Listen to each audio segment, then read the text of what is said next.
commencer par le dossier.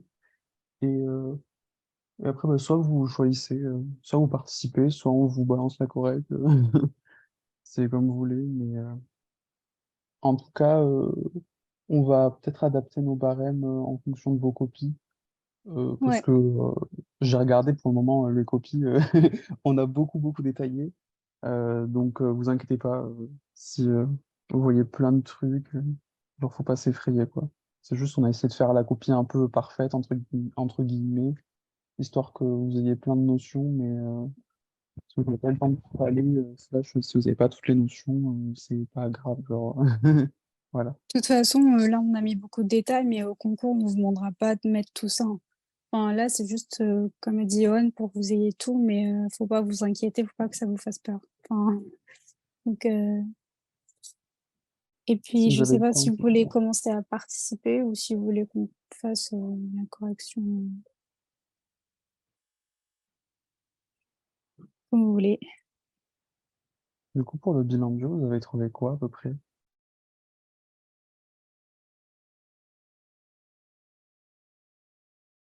Vous pouvez prendre la parole, hein, y a pas de souci.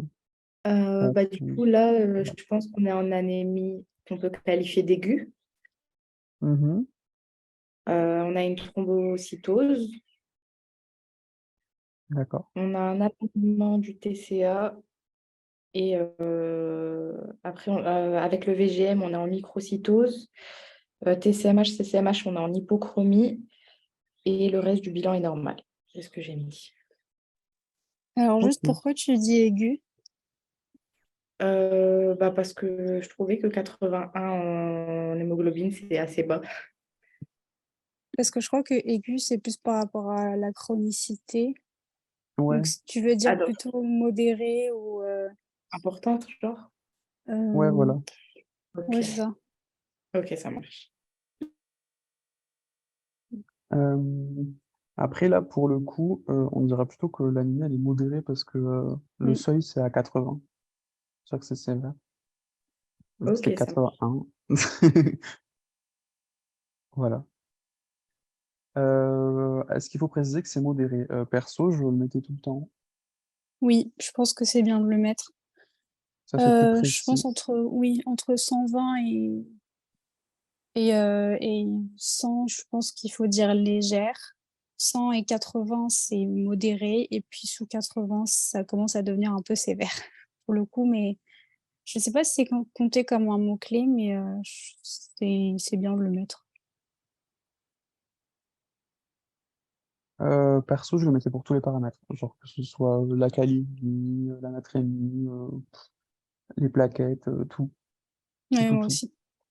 Après, il y a des trucs que je faisais au feeling, hein. Genre, je sais que plaquettes et anémie, enfin plaquettes et hémoglobine, il y a des seuils très précis. Le reste, je faisais un peu au feeling, hein. J'étais en mode, bon, et là, c'est un peu augmenté. Là, c'est un petit peu modéré. Là, c'est grave. Voilà, quoi. Et j'étais en mode, au pire, ça passe. Et au pire, ça passe pas. Le seuil des plaquettes, là, je t'avoue, je l'ai pas en tête. Je vais le chercher et le mettre. Je m'en rappelle plus, je suis désolée, mais je crois que c'est en dessous de 30 ou un truc dans le genre, Ouais, il y a un truc où avec. ça devient sévère. Je l'ai à côté, je crois. Oui, voilà. Nanana. Ouais, alors c'est pas vraiment. Enfin, c'est plus par rapport au risque hémorragique. En gros, c'est supérieur à 80, il n'y a pas de risque hémorragique. 50 à 80, il n'y a pas plus que ça. 20 à 50, il y a un risque. Et inférieur à 20 gigas par litre, il y a un pronostic vital engagé. Mais il n'y a pas vraiment de modéré, sévère ou quoi. Mais du coup, je faisais un low feeling avec ça.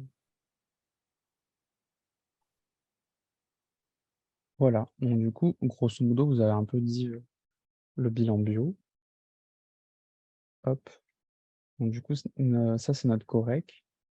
Donc, on avait Juste dit. pour les réticulocytes. Ah, pas Pardon. nickel, pardon. Pardon. Non, c'est bon, nickel. Mais du coup, les réticulocytes, vous les avez multiplié le taux et vous l'avez multiplié au leucocyte? Non, au globule Les, rouge. au globule rouge, voilà, on est d'accord. Ok. Mm. Parce que Je l'ai les annoté. réticulocytes, c'est les précurseurs des Ouais. globules rouges. Ok, ça marche, merci. Ok. Et du coup, faut pas se tromper dans les dans les unités. On passe de téra par litre à giga par litre. Ouais. Faites gaffe. Et niveau chiffres, vous avez trouvé les mêmes pour PNN, PNE, lymphocytes, monocytes, réticulocytes? Genre, c'est un peu con de faire des Ok, fautes et tout. c'est Ok, bien. nickel. Ok. Alors, du coup, je vois qu'il y a, non, parce que du coup, j'ai un peu stalké les copies en attendant. Du coup, j'ai vu qu'il y en avait plein qui n'avaient pas mis allongement du TCA.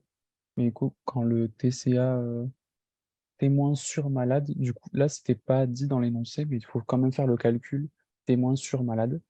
Et du coup, c'est là qu'on a la valeur patient. Et du coup, on met bien que c'est allongement du TCA. Et après, dans la conclusion, interprétation, là, on peut détailler un peu plus, quoi.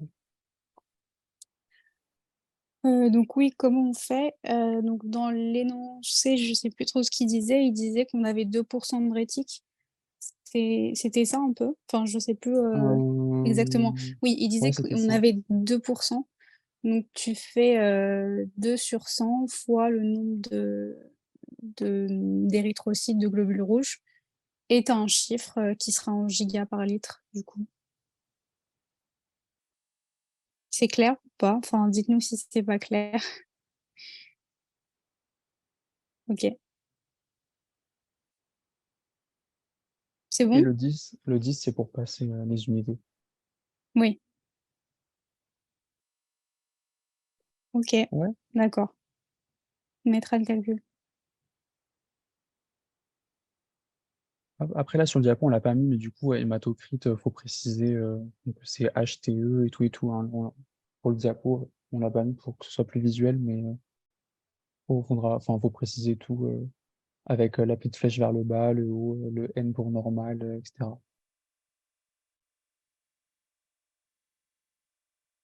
Ensuite, donc, la conclusion, donc c'est un peu ce que vous avez dit, c'est qu'il y a une anémie qui est modérée, c'est supérieur à 80, microcytaire hypochrome à régénératif parce que les réticulocytes sont inférieurs à 120.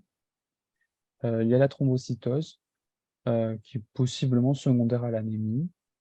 Il y a l'allongement isolé du TCA, qui est une atteinte de la coag au niveau de la voie interne ou voie intrinsèque, genre vous choisissez ce que vous voulez. Les deux termes, c'est pareil.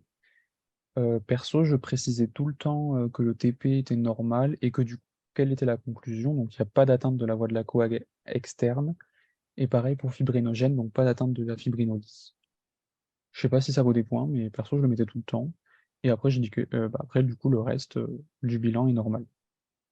Ouais, faut pas oublier de dire que tout le reste est normal. C'est important, je sais que nos profs, insistaient dessus. Comme ça, ils savent que vous avez vu tout le reste et que vous êtes pas juste passé à côté. Alors, est-ce que dans notre tableau, il faut définir PNN, PNE? Perso, ouais, je le mettais tout le temps.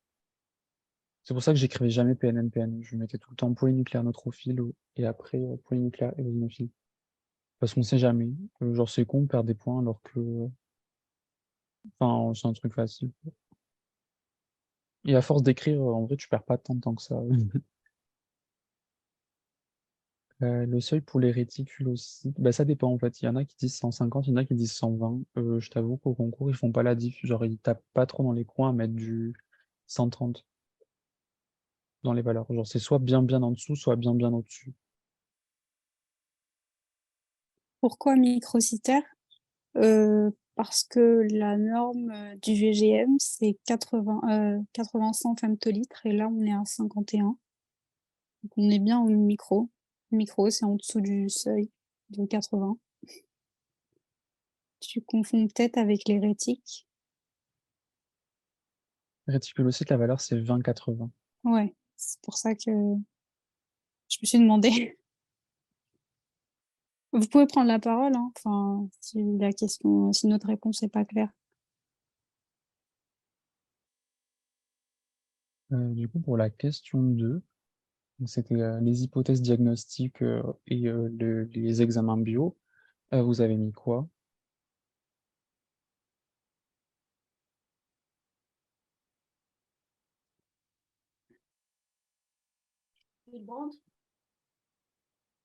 Ouais. Ouais. Carence faciale secondaire et une maladie de Willebrand. Ouais, c'est pas Mmh. mal. Oui. Willebrand, hémophilie A ou B. Pas tout à fait, mais on peut le mettre dans les diagnostics différentiels. Différentiel. SAPL. Alors, on n'est pas allé jusque-là. Alors non, j'avoue, ça aurait peut-être pu être possible, mais comme on n'a pas trop ça dans le programme, non, on n'a pas pris ça en compte. Anémie inflammatoire en diagnostic différentiel. Alors inflammatoire à quoi? Parce que du coup, si c'est inflammatoire, il doit y avoir une origine. Et là, bah, comme on nous parle pas trop d'autres pathologies, je sais pas, enfin, il faudrait peut-être trouver une raison, mais je sais Voilà, pas si il vous n'y a avez pas compris ce vraiment de que je veux dire. contexte. Ouais, c'est ça. Oui, c'est ça, il y a pas de Il n'y contexte. a pas de CRP, il n'y a rien qui prouve. Mmh. Après, il y aurait eu un contexte, pourquoi pas, mais là, j'avoue, il n'y en a pas. Du coup, c'est pas le premier diagnostic différentiel vers lequel tu t'orientes, quoi. Oui, du coup, Jack, oui, en diagnostic différentiel, d'un allongement TCA, oui, je suis d'accord.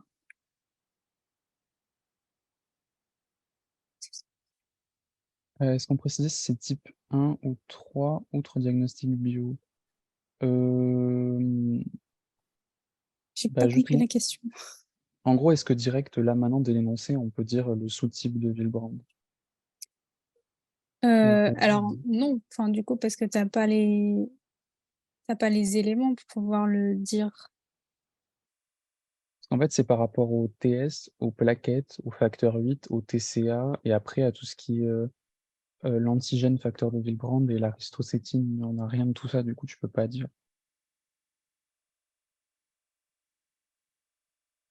Euh, Dans les hypothèses, est-ce qu'on peut dire maladie de Willebrand ou hémophilie? Bah, pour le coup, ce sera plus maladie de Willebrand à choisir parce que du coup, bah, les patientes touchées, c'est que des femmes. Mmh, pas forcément. En vibrante? Oui, oui, enfin, je veux dire, ça oriente pas vers ça, c'est pas un red flag hémophilie, ce que Oui, je veux oui, dire. oui, c'est ça. Enfin, hémophilie, vous auriez eu des trucs, super tapants, genre hémarthrose et puis en général, c'est plutôt des enfants en bas âge, ça se voit assez rapidement. Enfin, ils commencent à avoir des bleus, à l'âge de la marche et enfin, surtout les hémarthroses. C'est plus frappant. En général, jeunes femmes, avec, ménorrhagie, métroménorrhagie, ça oriente vraiment plus vers un Willebrand. Euh, alors, tu peux avoir hémophilie chez une femme, mais c'est très rare. Genre, enfin, genre, il faut avoir toute une famille d'hémophiles. Ou Enfin, alors de novo. ouais. Ouais, mais c'est rare. Genre- Euh, et après, est-ce qu'on peut se baser sur le fait que Willebrand type 1, c'est le plus répandu? Bah, tu peux le mettre dans l'épidémiologie, en mode le type 1, c'est le plus répandu. Donc peut-être c'est celui-là, mais tu pourras jamais conclure définitivement que c'est le type 1, quoi. Mais tu peux le mettre quand tu justifies ton cas clinique. En mode épidémio, Willebrand type 1 à X% d'apparition par rapport Alors, aux autres sous-types. mmh, Maëlle, l'hémophilie, ça touche les hommes principalement. Si c'est une femme, c'est que c'est de nouveau. C'est que la mutation, elle est apparue, bah, elle est apparue à sa génération. Mais, comme c'est transmis par, le chromosome X, c'est enfin, j'ai pas envie de dire des bêtises, mais je crois que c'est uniquement des hommes. Quand c'est héréditaire, c'est uniquement des hommes. Enfin, je crois. Je sais pas si j'ai dit des bêtises.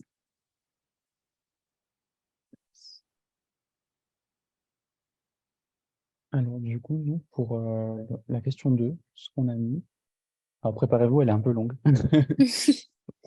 Donc du coup, il y a l'hypothèse diag, donc c'est anémie ferriprive, donc carence martiale, secondaire et maladie de Willebrand. Donc là, on met la définition de la maladie de Willebrand, vite fait, hein, avec toutes ses caractéristiques. Donc pathocongénitale héréditaire, transmission dominante en prioritaire, parce qu'il y a aussi des autosomiques récessives, suivant les types. Mais bon, on se prend pas la tête, on est autosomique dominant. Déficit en facteur de Van Willebrand, et c'est une patho de l'hémostase primaire. Donc au niveau de l'épidémio, donc là on a une jeune fille de 19 ans, avec des antécédents familiaux et personnels de premier degré d'hémorragie cutanée ou muqueuse. Est-ce qu'il fallait mettre plusieurs hypothèses comme c'était au pluriel? Oui. Oui, La parce que clinique. là, elle a clairement une anémie. En fait, le piège, ça aurait été de pas le citer, de juste partir sur Villebrandt en mode carré, court et tout, et d'oublier qu'elle a du coup une anémie fériprive. Ce qui est quand même plus urgent à traiter qu'un Villebrandt. Au niveau de la clinique, donc il y a l'atteinte cutanéo-muqueuse, donc c'est l'héménorragie. Du coup, c'est un saignement abondant et perte excessive, qui du coup provoque la carence martiale. Donc, ça, c'était le début. Ensuite, il y a la bio, donc il y a l'allongement du TCA, couplé à une anémie microcytaire hypochrome, donc la carence martiale. Donc elle a anémie et Villebrand. Ouais, c'est ça. Et souvent, là, en fait, dans les cas cliniques du concours, c'est couplé. Genre, t'as tout le temps une anémie fériprive couplée à un Villebrand, pour l'astuce. J'avais pensé à mettre en hypothèse un problème gynéco type endométriose, avant de préciser Euh, que c'était plus probable. Euh, Ça va un peu loin, je pense, pour le ouais, concours, c'est pas au programme, du coup, je honnêtement. pense qu'ils vont se prendre enfin, ils vont pas se prendre la tête.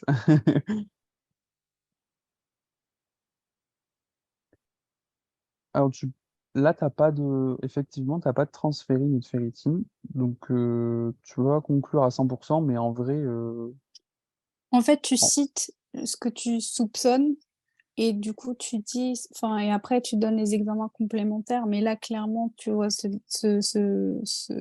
contexte. Enfin, tu pars assez facilement vers une anémie fériprive. Et après, du coup, faut citer tous les examens complémentaires nécessaires. Mais, euh, mais enfin, en général, dans les cas cliniques que j'ai pu voir, on met pas forcément la ferritine enfin, on ne te met pas la ferritine. Et tu dois quand même conclure à une anémie fériprive. Mais enfin, vous verrez, ça saute enfin, c'est pas que ça saute aux yeux, mais c'est assez facile à déceler. dès que tu vois une anémie qui est microcytaire hypochrome, A régénératif, genre ça fait très très red flag, c'est une anémie fériprive, Ouais. direct dans les cas. Et après, tu mets en diag, bah, du coup, il faut doser la ferritine pour être sûr à 100%, mais bon, en première intention, la première cause d'anémie microcytaire hypochrome, c'est une anémie par carence en fer. Voilà, il n'y a pas de Oui, tu souci. les auras, t'inquiète. Pas de souci. Et pourquoi on Pourquoi? soupçonne l'anémie fériprive? Bah, du coup, là, on vient de le dire, parce que du coup, tu as l'association microcytaire hypochrome à régénérative, anémie, contexte de perte de sang régulière et tout.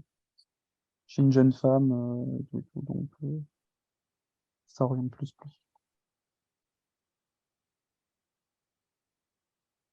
Voilà. Pourquoi il y a une Euh, thrombocytose?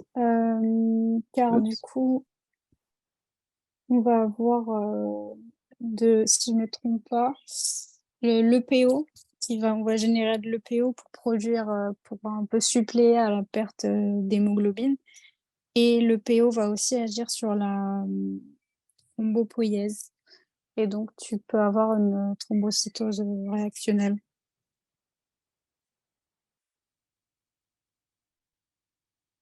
Je ne sais pas si c'est clair. ouais, TPO, thrombopoïèse. Ouais. Oui, mais du coup, Ah, pas compris. l'EPO agit, donc l'EPO agit sur enfin, un effet quand même sur la thrombopoïèse. Oui.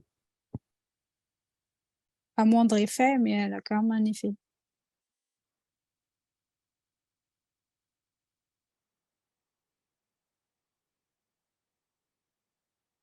La thrombocytose, en gros, elle est secondaire à l'anémie, pour simplifier. Ouais, c'est ça.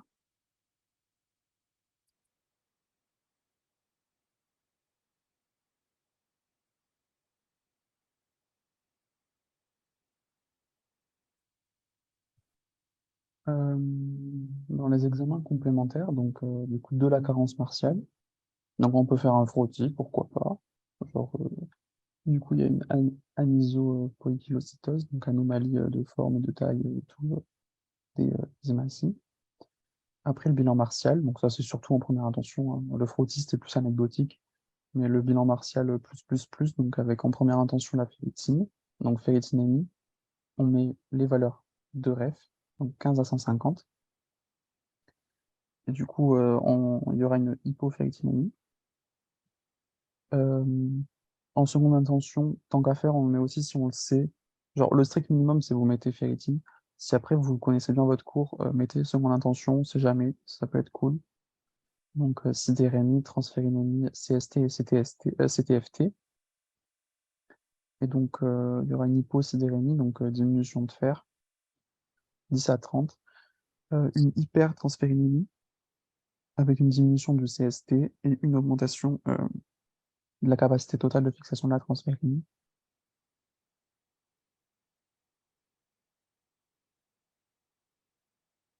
Ensuite, on peut dire que on peut doser la CRP, voir s'il y a une absence de syndrome inflammatoire biologique pour nous orienter aussi et exclure une potentielle anémie inflammatoire. Et après, nota bene, donc je vous ai dit je vous ai mis les calculs pour le coefficient de saturation de la transférine et la capacité totale de fixation de la transférine. Si jamais vous ne les connaissez pas, je vous ai mis les calculs. Euh, Jusqu'à présent, dans les annales, il n'y a jamais eu à le calculer, mais sait-on jamais. Ça peut arriver et bah, c'est un peu con, hein, si on ne sait pas le faire. Et pour les examens complémentaires de la maladie de Willebrand, on peut déterminer le groupe sanguin, ABO. Parce que du coup, le facteur est diminué chez les groupes O, donc ça peut être biaisé. Il y a le temps d'occlusion plaquettaire, donc AK, l'ancien temps de saignement, donc il va être allongé s'il y a une atteinte de l'hémostase primaire, sauf pour le type 2N, où là il va être normal. Donc faire attention aussi. Après, vous inquiétez pas, genre je pense que si Villebrand tombe au concours, c'est un type 1, ils vont pas se faire chier avec des types bizarres, mais il faut quand même l'avoir en tête pour les QCM. Et après, on peut vous doser du coup le facteur 8 et 9 en diagnostic différentiel de l'hémophilie A ou B. Pareil, sait-on jamais. Après, on dose tous les facteurs normalement.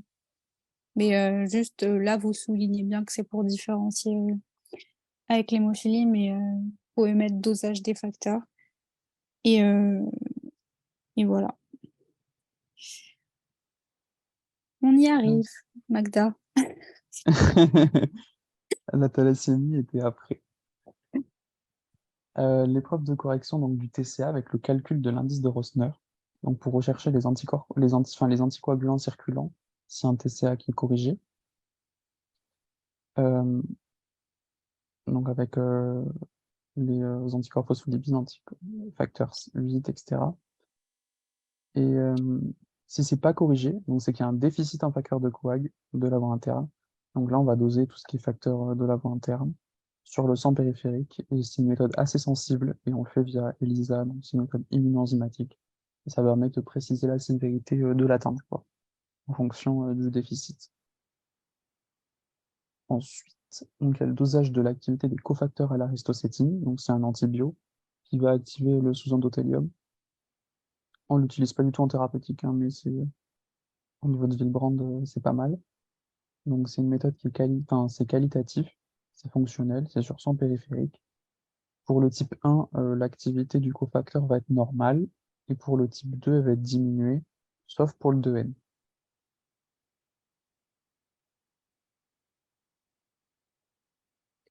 Corriger. Alors, attends.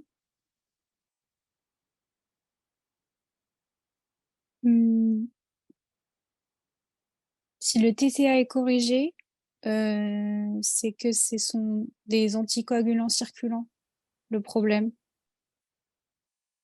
Quand on a un TCA non corrigé. Ah,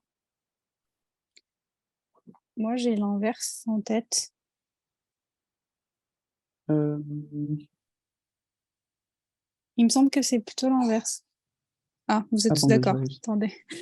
Ça fait super Alors, longtemps, hein. je relis. Je relis. Nanana, nanana.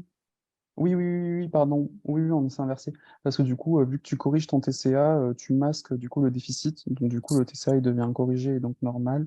Et s'il reste allongé, c'est parce que du coup, tu as les anticorps. Donc en fait, ça parasite. Tu peux en mettre autant que tu veux, il y aura les anticorps. Ah oui, pardon. Ouais, vous inquiétez pas, on va corriger, hein.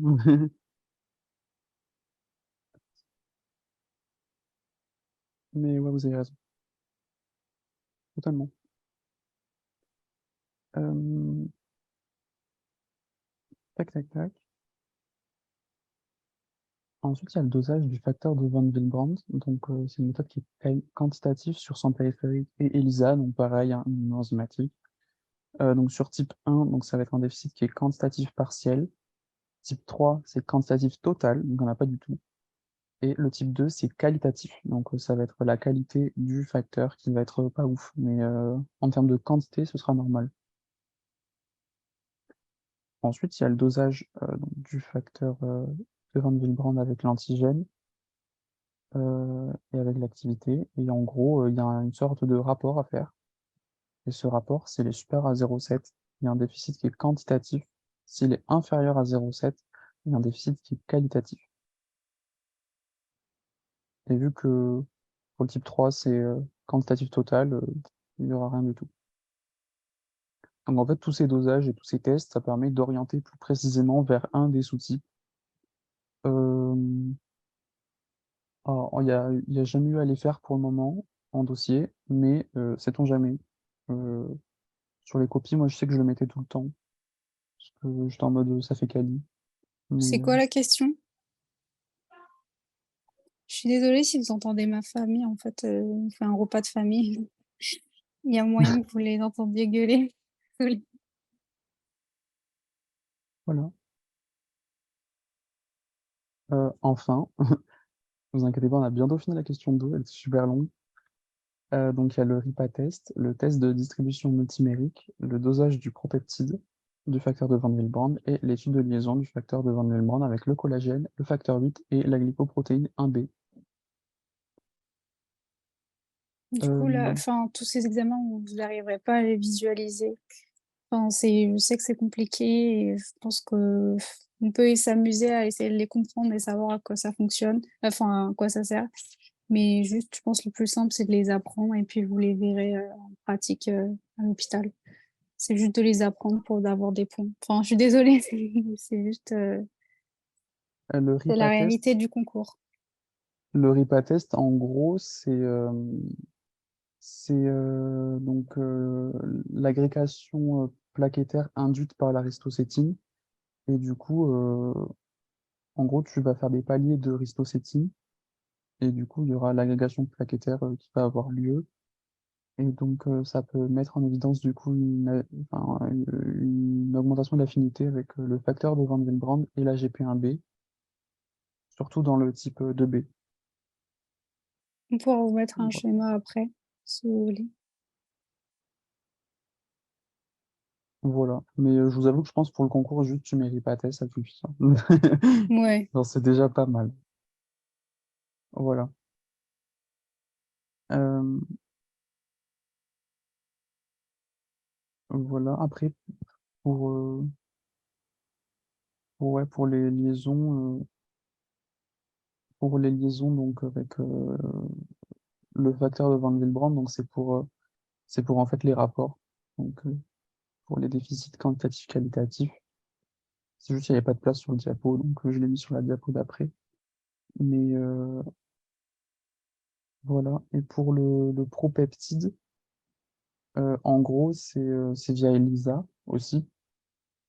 Et c'est pour refléter le taux de synthèse du facteur de Van Willebrand. Et donc généralement, il est diminué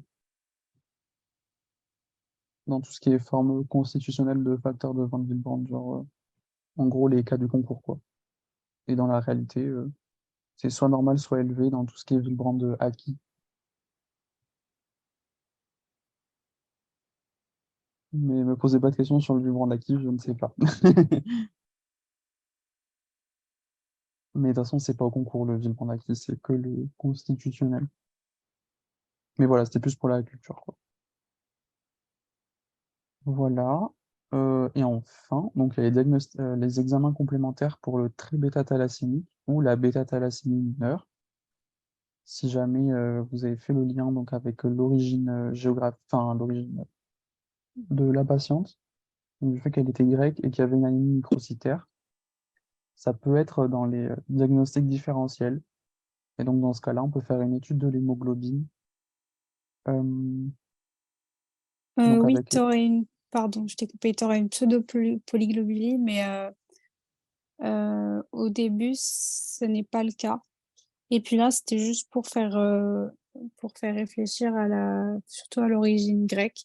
En fait, la pseudo-polyglobulie, tu la verras bien après avoir traité du coup la patiente, après avoir su. Bon, là, j'avance un petit peu, mais donc c'est plutôt un diagnostic secondaire. Du coup, tu traites la patiente.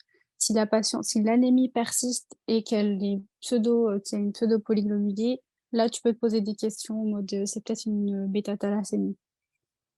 Mais c'est secondaire, quoi. C'est dans un second temps.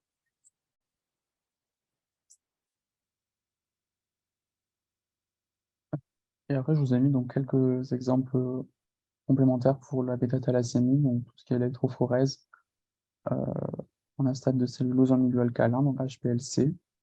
Du coup, il y a une augmentation de l'HbA2 et l'hémoglobine fétale donc va être normale ou alors légèrement augmentée. Je suis pas rentré en détail parce que c'était pas une conf sur la bêta-thalassémie, mais c'était juste pour anecdote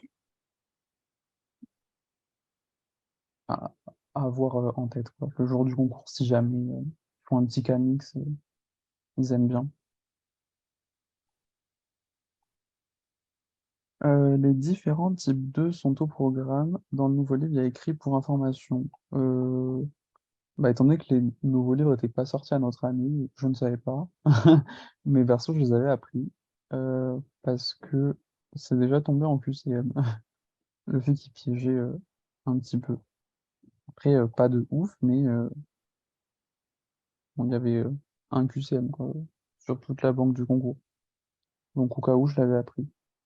Après, pas dans le détail, hein, mais juste j'avais une notion de certaines parties. En mode, par Ouais, exemple, avec le type 2N, le 2B, comme quoi il y en a un qui est contre-indiqué. ouais, c'est plus des petites choses comme ça qui sautent aux yeux, mais je pense pas qu'ils iraient à faire un cas sur la maladie de Villebrandt, type 2B, machin. De toute façon, ils nous donnent pas assez d'infos dessus. Donc, enfin, il n'y a pas assez d'infos sur les livres qu'on a pour pouvoir faire tout un déroulé de cas dessus, sur quel est le diagnostic, le traitement, le machin et tout. Juste savoir que ça Ouais, voilà. existe. Et puis le type 1, enfin, c'est le plus courant. Et si vous devez en apprendre un, bah, c'est celui-là. Ouais, voilà. Le reste, c'est plus pour anecdote, genre savoir que le type 2M, bah, il a des plaques. Enfin non, le type 2B, pardon, il a une thrombopénie, enfin, ce genre de choses. Après, le reste, on se prend pas la tête, quoi. Voilà.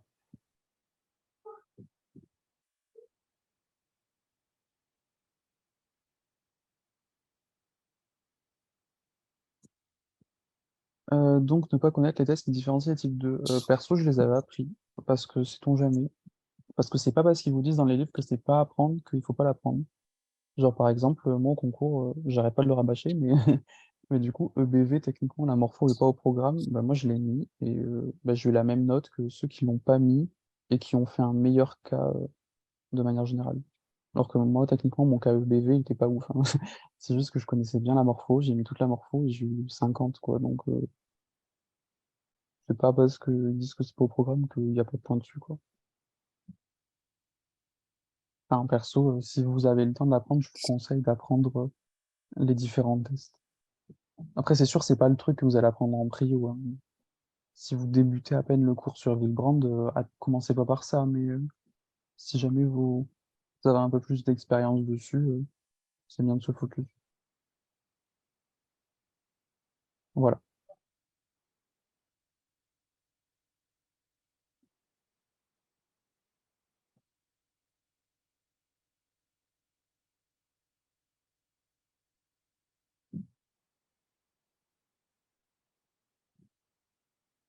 Euh, pour la prise en charge, du coup, vous avez pensé à quoi?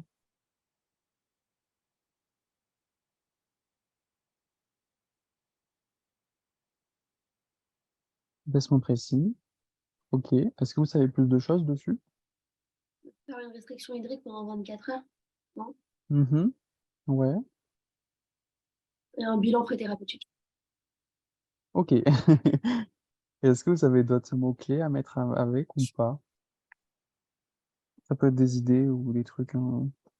Ou alors d'autres conseils sur la prise en charge de manière générale.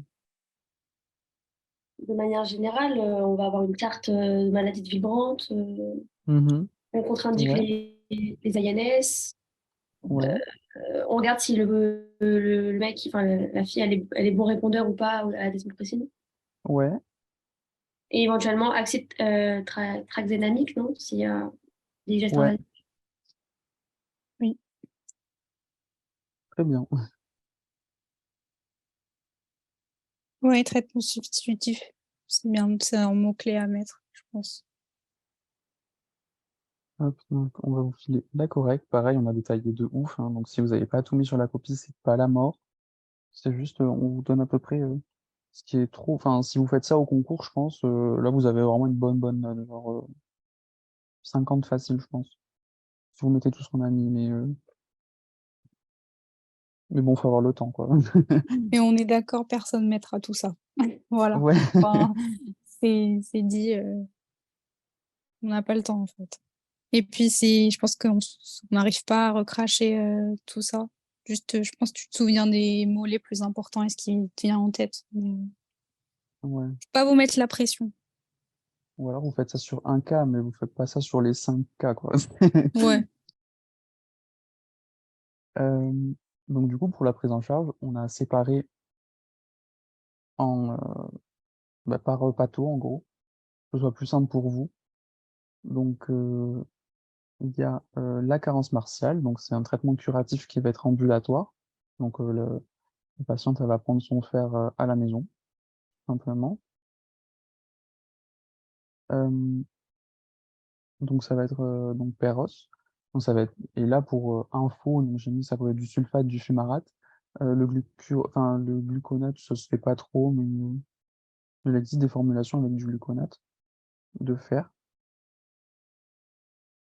Euh, donc ça va être pendant 3 mois, dans l'idéal. Et s'il n'y a pas normalisation de la ferritine, on renouvelle 3 mois de plus. Euh, au niveau des effets indésirables, on peut, enfin, généralement tout en retrouver, donc c'est le trouble digestif. Donc là, on balance la sauce sur les troubles digestifs, donc nausées, vomissements, constipation. Et dans le cas du fer, il y a des selles qui vont être plus noires que d'habitude. Il y a une neurotoxicité s'il y a un surdosage en fer. Euh, donc je ne l'ai pas dit, mais le fer, il peut être aussi par voie IV, donc fer injecte notamment. Mais bon, c'est vraiment si c'est pas très bien toléré, enfin, c'est beaucoup plus compliqué. Donc je ne l'ai pas mis dans la correcte. Genre de manière générale, toute patiente lambda, elle aura son fer péros, quoi. C'est plus simple, il y a moins de risques d'allergie et tout. Et après, petit conseil qu'on peut dire à la patiente, donc c'est une supplémentation en fer alimentaire majorée, dans tout ce qui est lentilles, viande rouge, boudin noir, par exemple, pour aider en plus de l'apport de fer médicamenteux.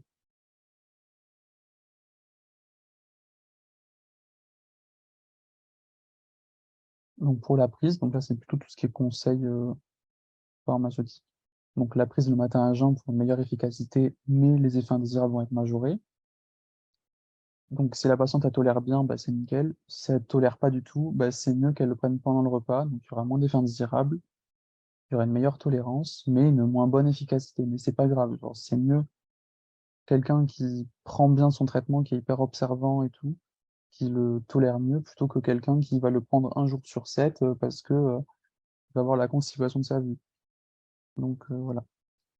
À ça, on peut coupler à l'acide ascorbique, donc c'est la vitamine C, qui va augmenter l'absorption du fer. Plus ou moins l'acide folique, ou folate, ou vitamine B9, pour éviter donc une carence secondaire si du coup les pertes sanguines continuent. Ça peut être sympa. Et après, du coup, on dit à la patiente donc, de ne pas associer avec du thé ou du café pour, diminuer enfin, pour éviter de diminuer l'absorption. Ensuite, si vraiment vous avez le temps, là où vous pouvez dire les phases d'évolution vers un retour des réserves en fer, donc avec la crise réticulocytaire de 7 à 10 jours. Donc il y aura une crise réticulaire de 7 à 10 jours, une correction de l'anémie entre 1 et 3 mois, mais il ne faut pas que la patiente, pour autant, elle arrête son traitement dès 1 mois si tout va mieux, parce que, bah, au fond, le problème n'est pas réglé. Mais souvent, les patients, ils viennent à l'officine 10 jours après, ah, trop bien, j'ai arrêté, je me sens mieux. Bah non, quoi, genre, faut vraiment qu'ils continuent. Sinon, l'anémie, elle va rester, quoi. Ça va repartir en sucette 3 jours après. Et enfin, donc la reconstitution des réserves entre 3 à 6 mois, donc 3 si c'est bien efficace direct, et 6 mois s'il y a besoin d'un peu plus de temps.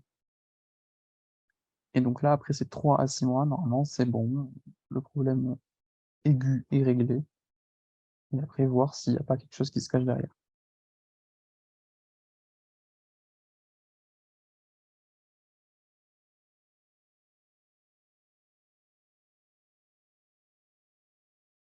En gros, la crise réticulocytaire, c'est qu'il y aura une augmentation des réticulocytes. Il y aura un gros pic de réticulocytes d'un coup. Et du coup, la patiente va se sentir super bien euh, enfin, de par les réticulocytes, le fait que enfin, il y aura un vent de fraîcheur et tout, donc elle va se sentir trop bien. Elle aura plus du tout tous les symptômes asthénie, dyspnée ou quoi. Sauf qu'en fait, c'est juste passager puisque les réticulocytes après ils vont se transformer. Là, je t'avoue de tête, la définition de la crise réticulocytaire est pas terrible. Mais en gros, c'est ça, quoi.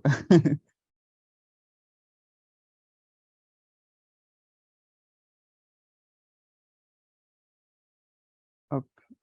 Ensuite, il y a le traitement donc, étiologique ambulatoire, donc la contraception orale pour réduire les saignements, ça peut aider, et le retrait d'un possible stérilet si jamais il y en avait un. Ce n'est pas dit dans l'énoncé, mais sait-on jamais.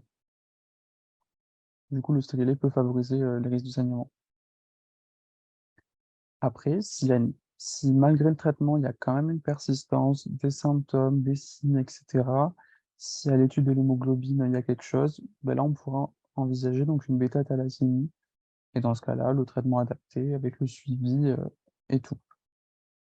Même si normalement, la bêta-thalassémie mineure, il n'y a pas de traitement, mais il y a quand même un suivi et le noter dans les antécédents de la patiente. Mais on n'est pas allé aussi loin que ça. On s'est juste arrêté à l'introduction des bêta-thalassémies. Ça faisait déjà beaucoup de coupler Villebrand plus fer, mais à garder en tête, que ce soit pour la pratique réelle ou bien pour le concours si jamais vous voulez faire genre vous êtes un peu trop fort. Euh, Ensuite, donc, il y a la maladie de Villebrand. Donc, le traitement substitutif, il va être à vie, donc c'est desmopressin parentéral IV ou alors un spray nasal. Donc, la desmopressin, c'est quoi? Bah, c'est un analogue de la vasopressine, qui est une hormone antidiurétique. Comment ça marche? Bah, ça va libérer les stocks de facteurs de Van Willebrand au niveau endothélial, au niveau des effets indésirables. Donc, vous l'avez dit, donc c'est une rétention hydrique, donc il y aura une intoxication à l'eau, et donc restriction hydrique pendant 24 heures. J'imagine que ça doit être super chiant, mais, mais du coup, restriction hydrique, sinon, c'est pas ouf. On évite tout ce qui est administration répétée, sinon il y a une tachyphylaxie, donc du coup, pas diminution de l'effet, et du coup, ça va plus servir à rien. Et après, tout ce qui est flush cutané, céphalée, hyponatrémie. J'ai pas l'explication de pourquoi il y a une flush cutanée, céphalée, hyponatrémie, mais enfin, l'hyponatrémie, c'est lié à la rétention hydrique. Mais flush et céphalée, j'avoue, je sais pas trop, mais à garder en tête. De toute façon, si jamais vous devez retenir deux effets indésirables majeurs, c'est la rétention hydrique, genre hyper important, genre très typique de la descompressine, et la tachyphylaxie pour l'administration répétée. Genre ça, hyper important. Hyponatrémie, bah, de par le fait que il y aura une hyperhydratation intracellulaire, donc ça, c'est lié à l'intox à l'eau. Donc ça, vous pouvez le retenir comme ça aussi. Et après, flush et céphalée, j'avoue, je sais pas. Genre, peut-être il y a un effet vasodilatateur. Oui, je pense que c'est ça. C'est dû à la vasodilatation. Hum. Ensuite, à noter que bah, la desmopressine, c'est inefficace sur le type 3, et c'est contre-indiqué pour le 2B. En fait, il y a un risque de thrombopénie. Donc, pas ouf. Il y a une épreuve thérapeutique ou pré-thérapeutique. En gros, ça va permettre de déterminer si le patient il répond bien ou non à la desmopressine. Et donc, s'il répond pas bien, bah, du coup, là, on change de thérapeutique. Et s'il répond bien, bon, bah, nickel, on lui passe la desmopressine. C'est contre-indiqué s'il y a une HTA, une grossesse, si les patients, les enfants très jeunes, donc inférieurs à 2 ans, et après INS, anticoag, anti-agrégant paquetaire, injection intramusculaire de par le risque de saignement majoré. Euh,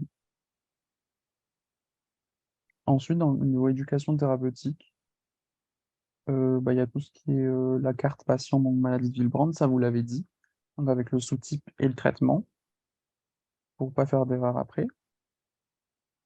Euh, Après, on peut signaler du coup à chaque professionnel de santé bah, qu'on a une maladie de Willebrand pour éviter tout problème à ce niveau-là. Enfin, si jamais genre, vous êtes aux urges ou quoi, bah, faut le dire. Ou même quand vous cherchez vous allez récupérer un traitement, enfin, un médicament, bah, le dire. Parce que bah, peut-être que, je sais pas moi, à l'officine, on peut vous donner de l'ibuprofène si vous avez mal. Bah, du coup, non, ce sera plus paracétamol. Genre, du coup, bien préciser et à mettre en tête aux patients. Et après, bah, du coup, éviter tout ce qui est activité à risque traumatique, sport violent, action violente de manière générale, et informer de tout ce qui est risque de saignement avec prise en charge adaptée, quand est-ce qu'on s'inquiète, quand est-ce que on va aux urges, quand est-ce qu'on peut rester chez soi chill, parce que le problème va se résoudre, tout ça. Du coup, on doit lui donner tous les combien? Alors j'avoue, j'ai pas la pose exacte, mais je pense que c'est un traitement de crise parce que du coup, une fois que tu as libéré les stocks, de l'endothélium, et ben, il y en a plus et donc ça met du temps à se régénérer. Du coup, bah, même si tu lui redonnes, je sais pas, le lendemain ou le surlendemain, bah, ça fonctionnera pas vu qu'il y a plus de stock. Donc à mon avis, c'est un traitement de crise ou avant un geste invasif ou mais je n'ai pas envie de dire de bêtises, du coup, je vous le confirme, mais a priori, c'est ça. On essaiera de rajouter, enfin, si on trouve des infos, on essaiera de rajouter dans la correction. Ouais, je t'avoue, je l'avais pas appris pour la poso. J'avais pas d'infos dans mes cours, j'avais rien du tout, donc j'avais rien mis du tout. Je sais juste que tu l'administres pas de manière répétée parce que du coup, diminution de l'effet et que de par le fait que bah, après, vu que ça vide les stocks, bah, tu peux plus vider le stock si t'en as plus, quoi. Donc le fait que ça sert à rien chez le type 3 puisqu'il n'y a pas de Villebrand. Mais après, j'avoue, je sais pas.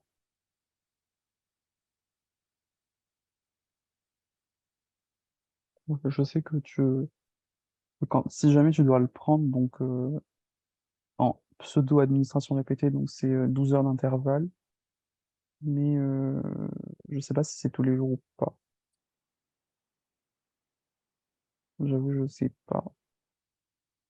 Nana, je regarde sur internet, c'est marqué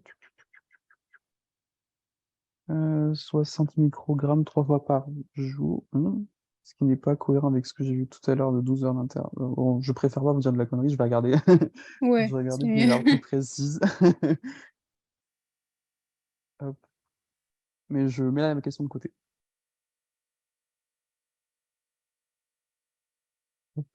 En termes de traitement substitutif, attends, quand on nous demande une prise en charge médicamenteuse, est-ce qu'on met quand même tout ce qui est ETP, éducation thérapeutique patient? Perso, je le mettais à chaque fois.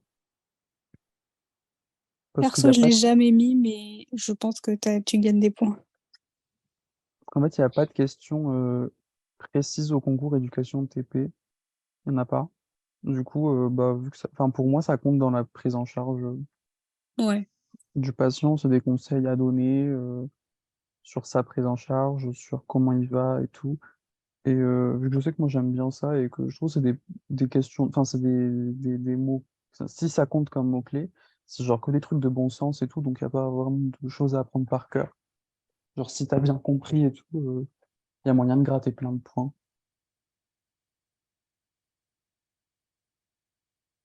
Mais ouais, quand il parle prise en charge, je le mets à chaque fois.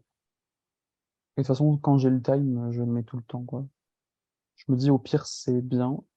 Enfin, au pire, bah, j'ai perdu du temps, mais le correcteur sait que j'ai capté le cours et tout.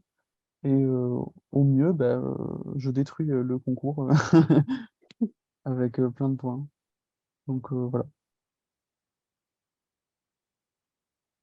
En traitement substitutif, donc il peut avoir des concentrés de facteurs de Van Willebrand par voie IV, donc soit d'origine humaine, soit recombinant. Donc ça va être des médicaments dérivés du sang.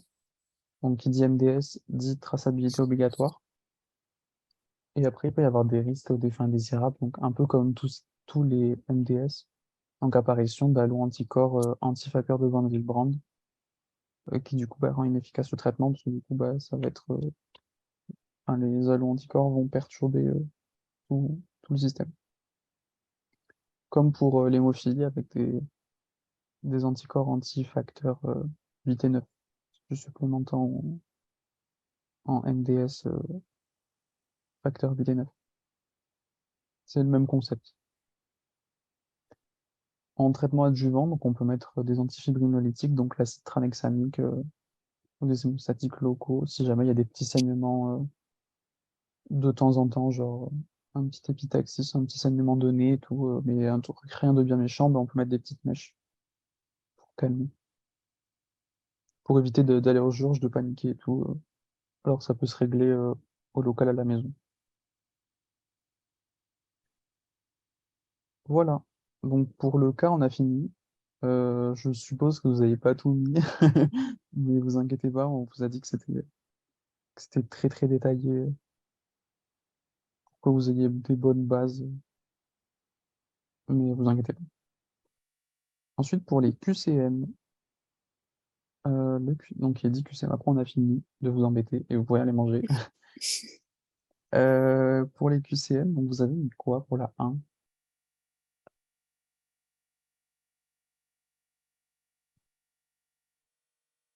La E, ok, la E, ok, c'était la Ouais, je E. pense qu'ils sont d'accord. Parce que du coup, c'était réponse fausse. Moi, je t'attendais parce que les copies que j'ai vues, il y avait personne qui avait mis la E. Mais, du coup, déjà, il y a laquelle, donc il n'y a qu'une réponse. Quand j'ai vu, il y avait des gens qui avaient mis plusieurs réponses. Donc, non, du coup, quand il y a laquelle, enfin, laquelle, lequel, c'est qu'une réponse. Genre, c'est un réponse simple. Même si c'est dans les QCM 58, 45 ou je ne sais quoi, genre, dès que c'est laquelle, il n'y a qu'une réponse. Lesquelles, il y a au moins deux réponses.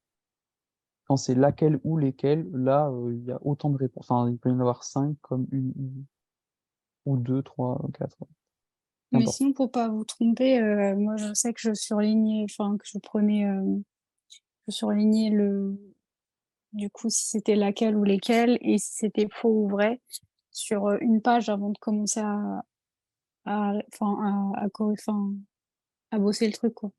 Je faisais page par page, et puis comme ça me permettait de pas me tromper, parce que vraiment, c'est des points qui partent comme ça, alors que tu connais la réponse, ça fout un peu le seum. Ouais. Donc là, vous n'êtes pas trompés, ceux qui ont répondu, donc on va passer à l'QCM suivant pour pas perdre du temps. Donc le QCM 2, qu'est-ce que vous avez mis?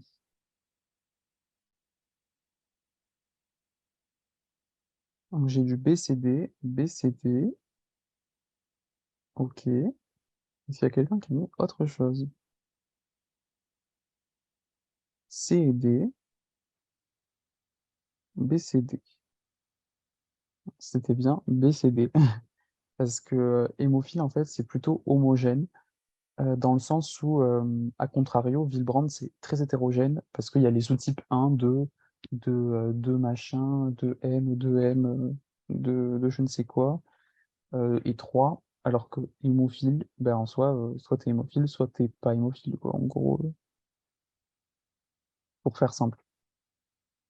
Donc tous les patients hémophiles, ils auront un peu la même clinique, alors que le Willebrand, bah, ça dépend vraiment de ton sous-type. Tu n'auras pas tout à fait pareil, les dosages seront pas pareils. Même au sein d'une même, enfin là c'est plutôt au sein d'une même famille. Ouais, Enfin, je sais pas, un frère peut avoir l'épistaxis et puis la sœur peut avoir des ménorrhagies. C'est plus dans ce sens-là, alors que vraiment ce qui ressort en hémophilie, c'est les hémarthroses et puis les bleus un peu partout à l'âge de la marche. voilà. Pour le reste, après, vous étiez plutôt d'accord, donc je ne vais pas justifier plus que ça. Hop, le QCM3.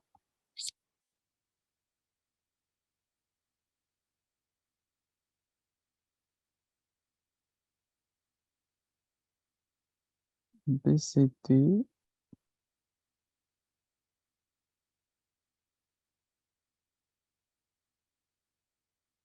Ah, de suite, il y a moins de réponses.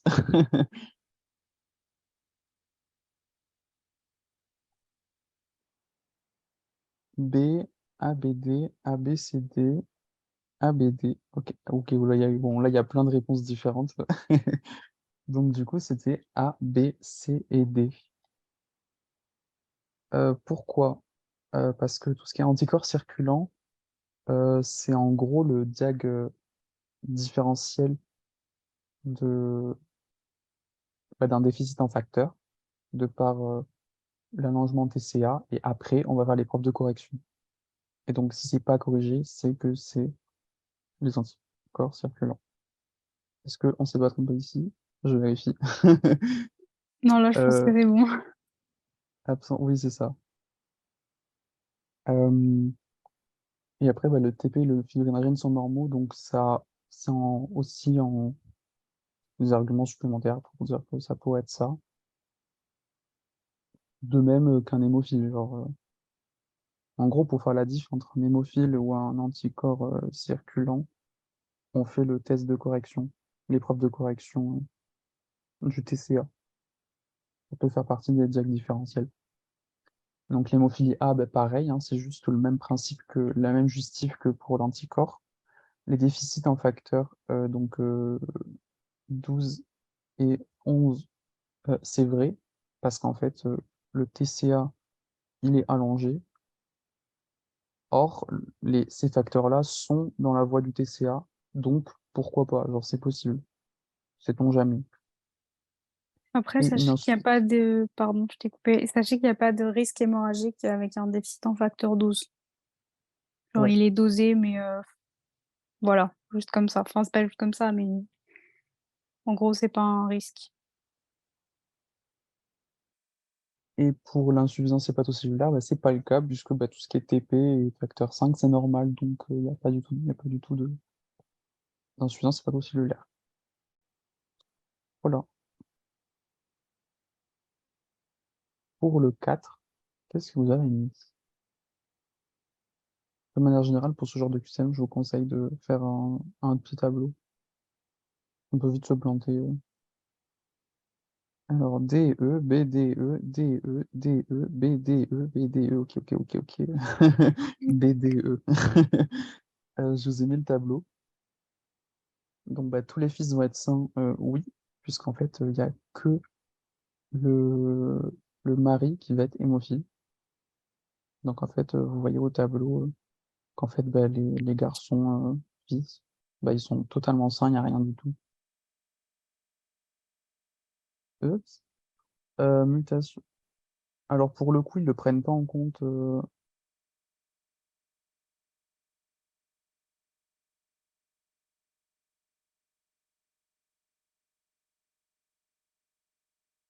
Et si la mère est vectrice, ils peuvent être malades. Oui, Oui, parce qu'en fait, du coup, au niveau du rouge, tu auras un des X qui aura une petite étoile.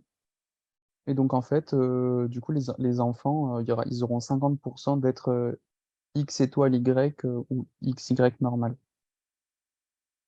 Mais après, là, ils disent femme saine. Enfin, on part du principe que du coup, elle est pas vectrice. Enfin, elle est saine, saine, pas juste d'apparence. Voilà. Après, enfin, c'est trop compliqué de.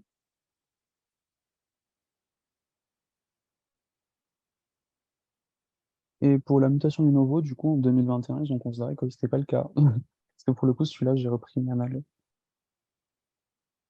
Quand on dit qu'elle est saine, c'est qu'elle est pas vectrice. Ouais, en gros, saine, c'est que c'est 100%, il n'y a rien du tout. Si on te dit vectrice, c'est que elle est, euh, elle est étoile slash normale. Voilà, mais quand c'est sain, sain, sain, c'est qu'il n'y a rien du tout. Genre, sinon, c'est trop galère. Et s'ils précisent pas, par contre, là, il faut faire tous les cas de figure. Genre, euh, est-ce que elle est tout malade? Est-ce qu'elle est saine? Est-ce qu'elle est vectrice? Est-ce que machin? Faut tout faire. Il faut cocher en fonction de toutes les possibilités. Et là, du coup, ils préciseront, elle peut être machin, il peut être machin, dans les items. Et donc, en fonction de la config, on coche. Voilà. Donc, QCM5.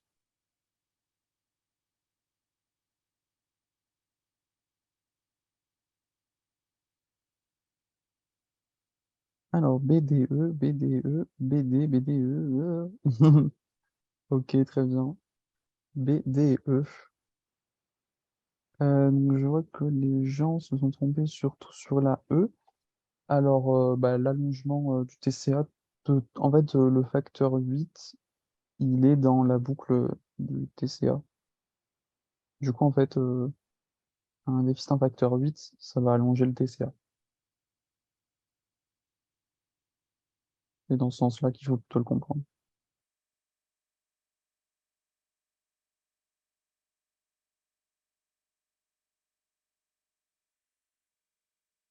Euh, pour le QCM6,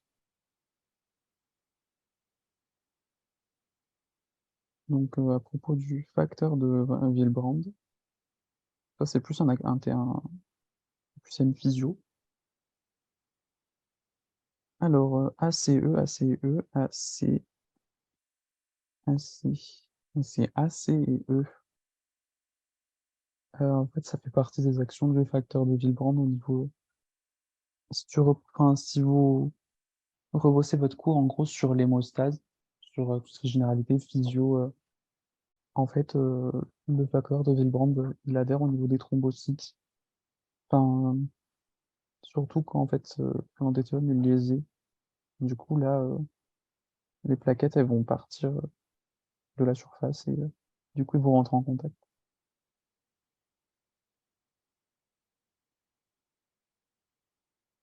Voilà.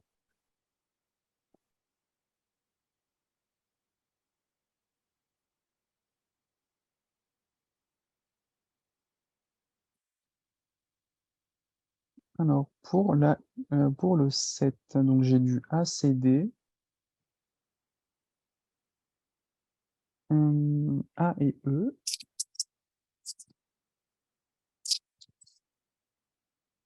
Est-ce que j'ai d'autres réponses?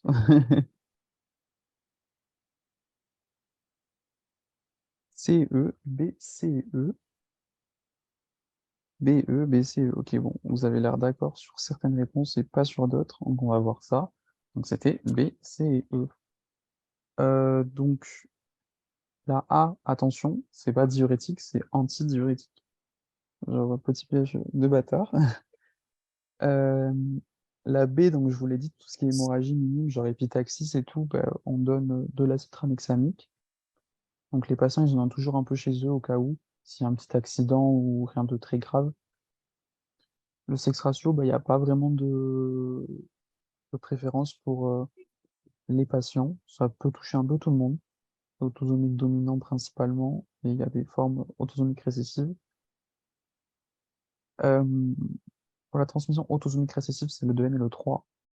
Et le type 1, c'est le plus important des maladies Willebrand. Donc, j'avais pas le chiffre tout à l'heure, mais du coup, c'est 3/4.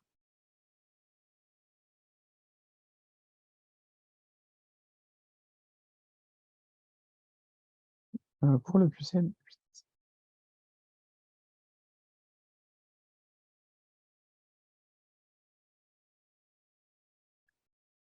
alors j'ai du ABE, ABE, ABE, ABE, ok, bon.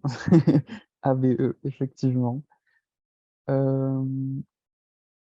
Donc, s'il y a personne qui se trompe jusqu'à présent dans les commentaires, je vais passer la suite pour vous libérer pour manger. Hop, et s'il y a des questions, je reviens. Pour le QCM 9, qu'est-ce que vous avez mis?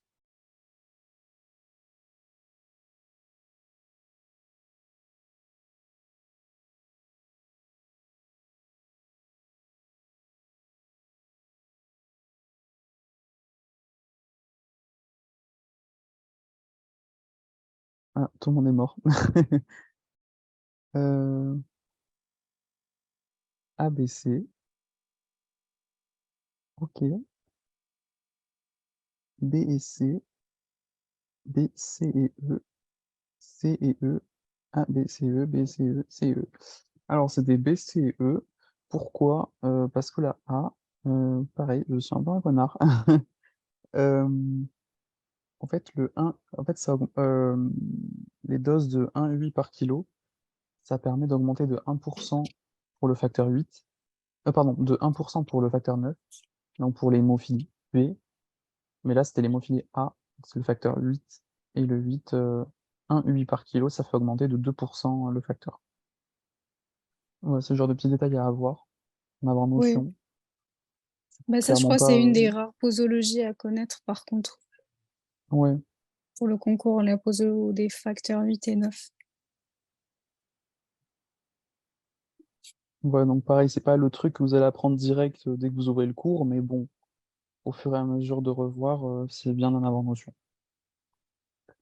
Ensuite, le diagnostic prénatal, bah, étant donné que ça se transmet, c'est héréditaire et tout, bah, pourquoi pas. Après, ça se complique donc via des anticoagulants circulants, bah, oui, de par l'administration du facteur déficitaire, je vous l'avais dit. Comme pour le facteur de Van Willebrand en IV, c'est exactement la même chose avec le facteur 8 et 9 en IV. Pareil, il y en a trop administré, bah, l'immunité va partir en sucette et du coup ça marchera plus. Les signes cliniques apparaissent dès la naissance. Bah, souvent, c'est plus des formes mineures, du coup, c'est plus sous découverte fortuite. Enfin, en gros, c'est quand ils seront un petit peu plus grands, soit bah, ouais, il y aura bah, une dent qui va être arrachée, là, ça va saigner plus que d'habitude. Ou alors un accident de la route, et là, bah, ils vont pisser du sang beaucoup plus que d'habitude. Euh, et donc, ils vont pas être habitués, ça va être un peu la panique et tout. Et c'est souvent bah, là que tu découvres en fait que t'es hémophile, beaucoup mineur. Alors que tout ce qui est hémophile très sévère, ça se voit direct chez les tout petits. Quand ils vont commencer à marcher, se casser la gueule et tout, il y aura plein de bleus. Et tout.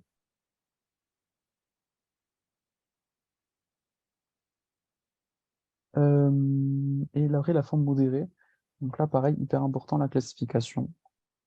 Donc si vous avez une forme qui est sévère, donc en fait, ça va être à 1%, pardon, ça va être donc inférieur à 1% le facteur. S'il est modéré, ce sera de 1 à 5%, et mineur de 6 à 40%. Ça tombe aussi par contre dans les cas. Donc dans les cas, on va vous dire il y a tant de pourcents de facteurs et du coup, bah, faut préciser que c'est forme sévère, modérée, mineure. Voilà. Euh, et est-ce que c'est possible de faire un diagnostic prénatal pour Willebrand? Je crois que oui. Je suis en Après, il train de faut aussi chercher. peser le bénéfice-risque, parce que du coup, si tu mets le bébé en danger pour... Enfin, tu vois, un vibrant, c'est pas très, très grave en soi comme maladie. Ouais, Alors que quand même, pour faire un DPN, il y a un petit risque pour le bébé. Donc, à mon avis, enfin, ça peut se faire, mais c'est pas, dire, c'est pas une priorité absolue. ouais, je suis en train de voir sur internet, c'est marqué que c'est justifié que sur certains cas, et c'est sur les types 3. C'est après discussion médicale et tout. Parce que du coup, enfin, si vous ouvrez le cours de génétique sur tout ce qui est diagnostic prénatal et tout, enfin, ça a beaucoup de risques de par de mort du fœtus. Puis bon, le bénéfice pas ouf pour un Willebrand, surtout si ça va être un type 1 archi mineur ou une hémophilie pareil mineure qui peut se substituer par des traitements, pas forcément trop se prendre la tête. Voilà. C'est pareil pour le facteur 9. La classification, tu parles? Si tu parles de la classification, oui, c'est pareil.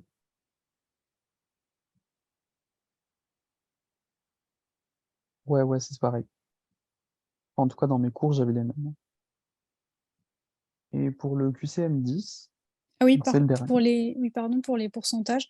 En fait, je crois que ça dépend un peu des cours et des profs. Ça varie un petit peu, mais enfin, vous verrez, c'est un peu les mêmes fourchettes. Enfin, faut pas que vous soyez étonnés parce que moi, je me souvenais, la prof avait donné un pourcentage, les livres un autre et ça m'avait un peu embrouillée, mais ça reste un peu dans les mêmes fourchettes. Ouais. Enfin, tant que vous avez un facteur à 35%, vous pouvez pas dire que c'est sévère, quoi, en gros. Tant que vous dites pas ça sur la copie, ça va, quoi. Après, ils vont pas vous piéger sur il est à 6%, il est à 7. Souvent, ça va être bien tranché. Alors, s'ils veulent vous foutre un modéré, ils vont vous mettre un 2%, 3%, par exemple. Je pense. Et pour le QCM10, qu'est-ce que Allez, vous avez petit mis? dernier. A, B, C, E, A, B, C, B, C, D, A, B, C. C'était A, B, C. Pourquoi? Parce que pour le coup, la question 1, c'est du cours. Désolé. C'est 1 sur 5000 au niveau d'épidémio, l'apparition. Ça tombe en QCM, c'est un peu chiant, mais ça tombe, ce genre d'item sur l'épidémio, fréquence d'apparition. Ça, c'est souvent les items pas ouf. Bon, pour les dossiers, la pertinence de le mettre, je sais pas trop. Le déficit, il va être quantitatif pour facteur 8. En fait, il n'y en aura pas. Et du coup, bah, quand on le voit, c'est avec les pourcentages. Genre, est-ce que c'est déficit en X%, tant de pourcents, etc.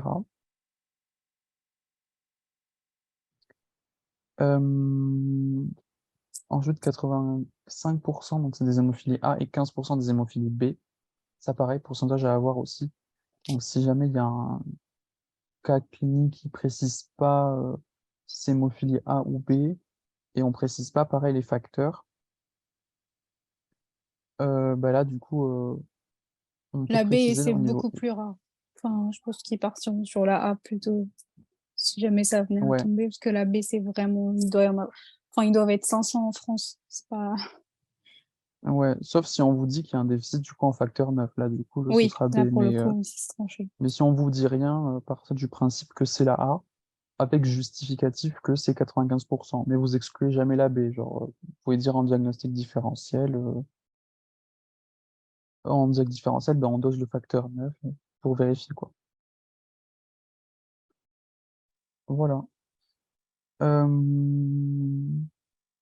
Donc, nanana, la fréquence d'apparition 1 sur 5000, c'est pour les naissances garçons. Euh, non, c'est pour tout. Enfin, non, pour moi, c'est pour tout. J'avais repris cet item d'anal. Parce que enfin, je me souvenais que c'était un QCM un peu bâtard, où je m'étais planté. Et pour le coup, il était écrit tel quel comme ça. Donc, non, c'est une naissance normale pour moi.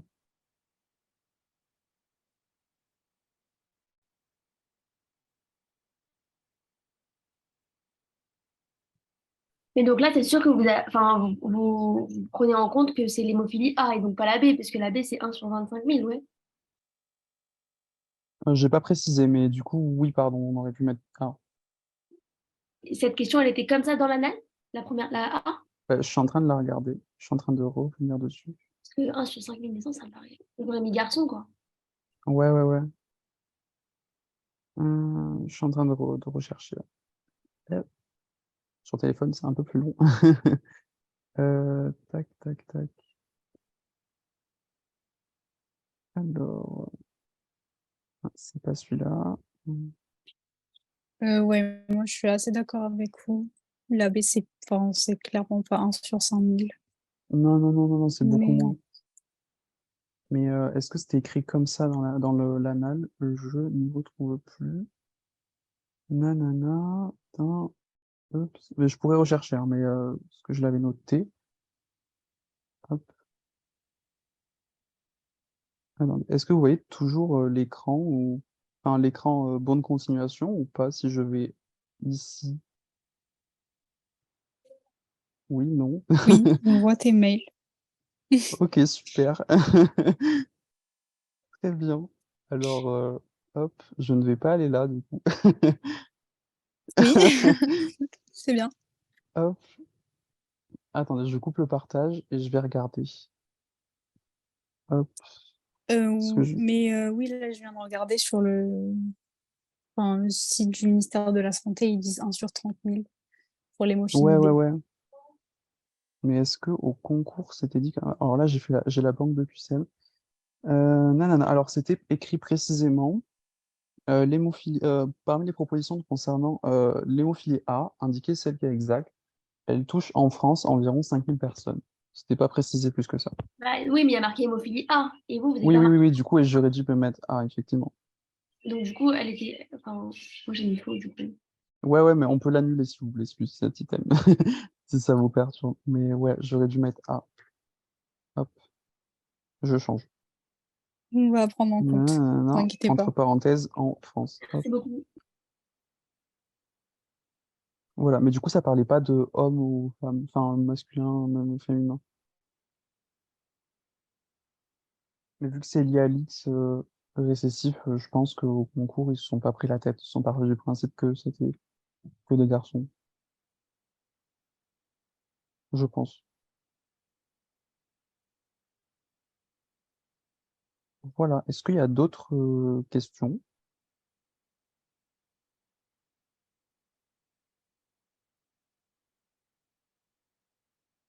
Ou c'est fini? Bah, au pire, si vous avez des questions qui vous reviennent, vous pouvez les poser sur le Discord Ouais. et puis on vous mettra la correction.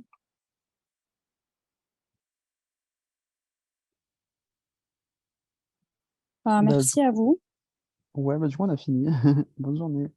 Bonne soirée. On va s'attaquer à corriger vos copies. Salut.